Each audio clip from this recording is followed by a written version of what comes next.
Good afternoon again.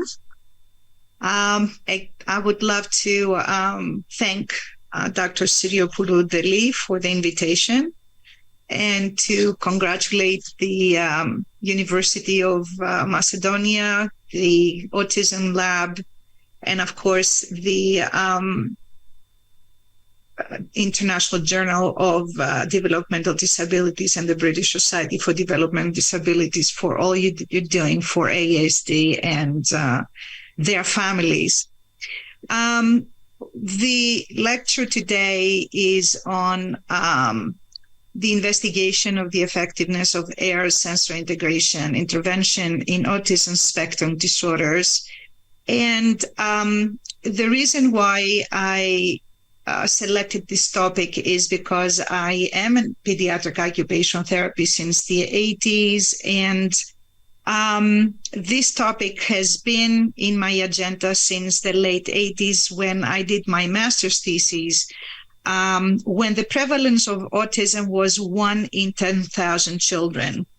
And sensory integration was very unknown in terms of applications in the ASD population. So I've been teaching it, among other things, sensory integration, and I've been following the research since then.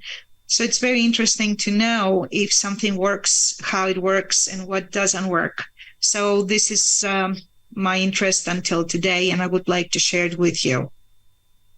So in terms of sensory processing and ASD, sensory processing concerns have been voiced in the original independent reports by Asperger and Kanner. So this is not something new. And these two people have been around and investigating autism since the 1940s.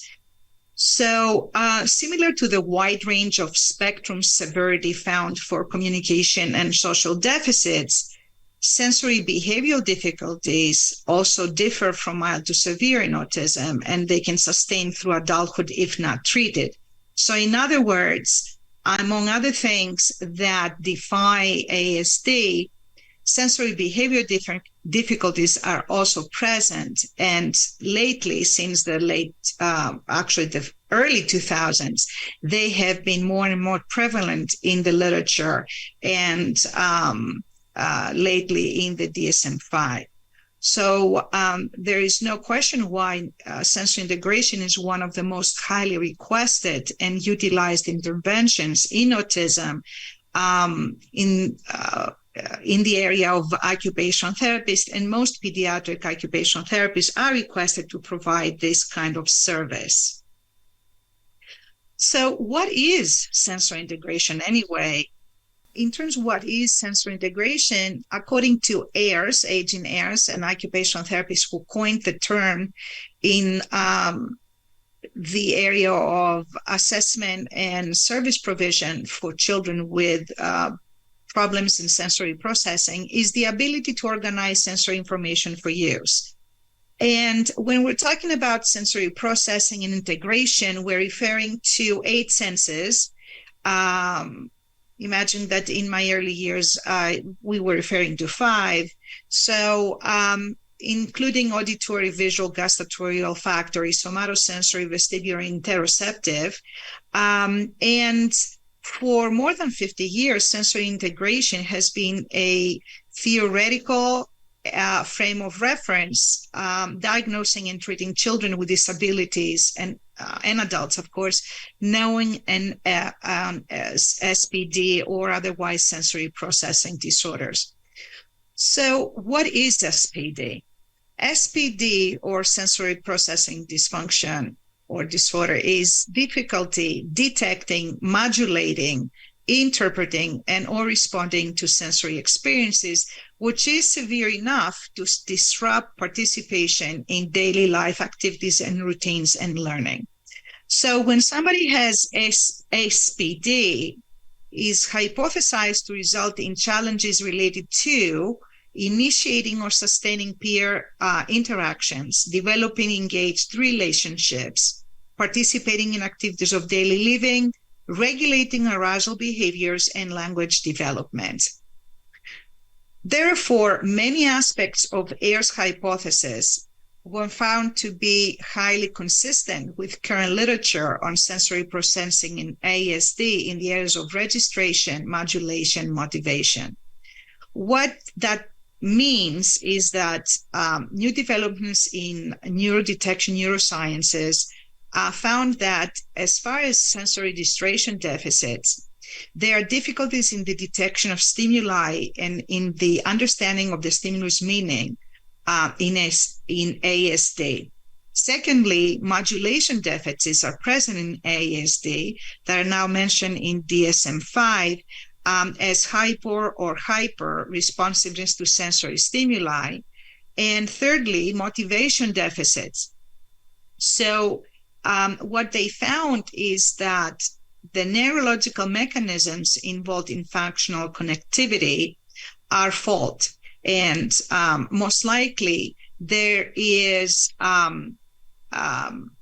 overall reduction in the primary sensory regions and reward system connectivity in ASD. Further research is pending to see exactly where the problems are, but the frontotemporal areas are to be blamed for the time being. So as far as what is ASI intervention, Air sensor integration is postulated to directly improve attentional, emotional, motoric, communication, and or social difficulties in children and adults with SPD, includes very specific and identifiable procedures and materials and specific training of the therapist following a strict protocol, which is called the Air Sensor Integration Fidelity Measure. And on that, there have been hundreds of publications since 1964 that it was called SI-SPT treatment. Now it's called ASI intervention and treatment. And there have been few large-scale randomized trials directly testing the intervention. So, and this is a picture of an SI clinic happening to be in my clinic, but just an idea of the specifications of the places or the spaces that ASI treatment is delivered. So if everything so far sounds so smooth, does ASI intervention meet criteria for a evidence-based practice for children with autism spectrum disorders? Yes. And actually, the systematic review that we're going to talk about meets the criteria according to the CEC, Standards for Evidence-Based Practices in Special Education, the United States Preventative Services Task Force, and the FPG Child Development Institute guidelines. So where is the problem then? In terms of research, the problem is despite the high utilization of ASI for SPD children, there is lack of consensus regarding its evidence base, and there are 4 reasons for that. The reasons are that many studies are not consistent with the principles of air sensor integration and the air sensory integration fidelity measure. So although they're coined the term sensor integration and they're writing about the efficacy or the effectiveness of sensor integration treatment, what are they describing? It doesn't rhyme plainly with the principles of ASI or the ASI-FM, the fidelity measure. The second reason is that these studies fail to provide an adequate description of the phenotypic characteristics of participants. So in other words, they don't assess what kind of SPD problems they present and if they are truly sensor integration problems or not. The third problem is that they do not present a replicable description of the intervention, nor do they document intervention fidelity throughout the intervention period using a quantitative measure. So in other words, how is this intervention structured? Is it ASI intervention? Is it something else, such as sensory motor intervention, psychomotor intervention? And how do you measure? How do you document it? And fourthly, report measure outcomes that vary widely and may not be sensitive to the changes expected following ASI intervention. In other words, how do you measure progress? How do you measure pre and post testing? And how are these goals really reflect improvement, and in what areas? Some, for example, studies mention that progress is in motor domains. However, ASI is not a motor intervention. Motor is one of the domains of improvement, but there are other areas such as behavior and attention and memory and learning and social skills. So now we need to new studies really assess progress in all these domains where previous studies did not. So here we're going to examine one of the most recent systematic reviews of studies that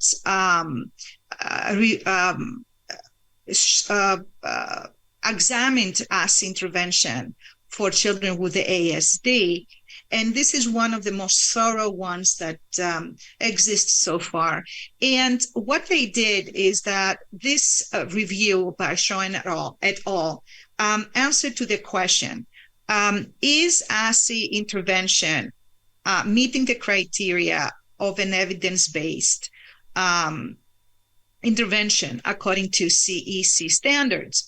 In order to answer that, they did a systematic review in 3 stages, stage 1 and 2 and 3. In the first stage, the only thing they had to do is really do search of articles or research that was relevant to ASI or sensory integration, in intervention. And they found about 6,837 researchers. Stage 2 had to really meet some specifications about the intervention of sensory integration according to the fidelity measure.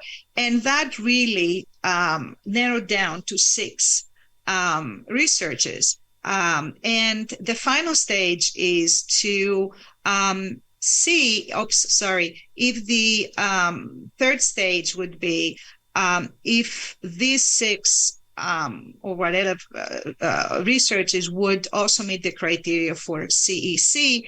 And that led to 3 researchers. And this is what, or articles that they're mentioned. And we're going to review those. Plus one that I mentioned, because there's also one more research that was published after this systematic review was done. And the authors saw that paper, this article, and they saw that met most of the criteria of their systematic review, and they mentioned it in their research. So they included also in their discussion, and so did I. So these are the 4 articles. It's by Iwanaga and Pfeiffer, Schaff et al., and also Kusha-Femir.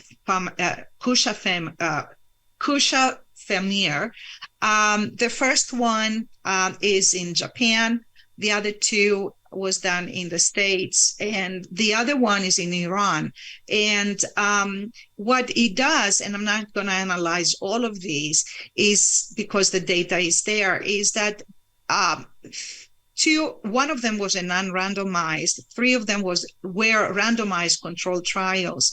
They had the very different things about this researchers was that they had a smaller number of children, and they only had a control group, and also that they compared with a group of children that they received sensory integration treatment. They all had diagnosis ASD as per DSM-5 or ADOS or another diagnostic tool. They had treatment that was according to ASI treatment or ASI-like treatment. And also the outcome measure was estimated by using standardized tools or standardized tools. So the results on all 4 researches were positive statistically, and they found different gains in regard to the different areas that they were assessed or they're focused. So, for example, in the Iwanaga research, that they had 8 children receiving SIT diagnosed with ASD, they saw, for example, that they had gains on 5 of the 6 areas that they were measured with the Miller assessment tool. In the Pfeiffer research, that they had another measure, which is the goal attainment scale and the social responsiveness scales, that they had great improvement in the GAS goals and significant decrease in autism mannerisms as they were measured by the social responsiveness scale. The 13 Schaff et al., they saw that they used the GAS and also the PEDI self-care and social activity scales, that they saw also improvement.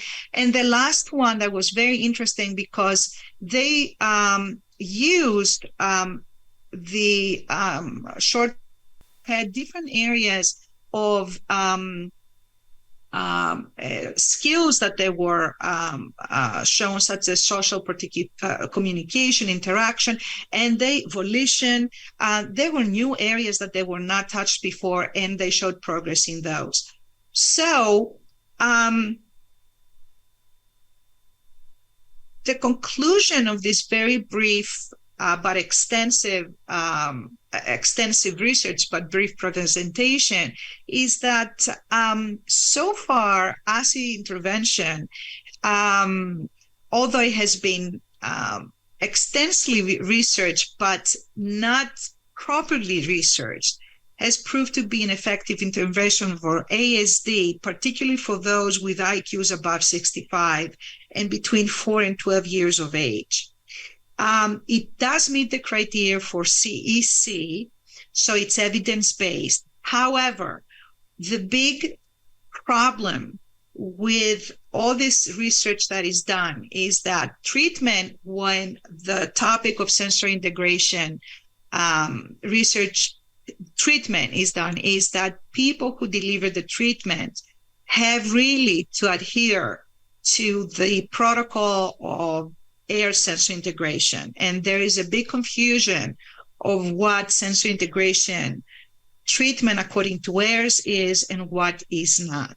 Not everything that is out there coined sensory integration is air sensory integration.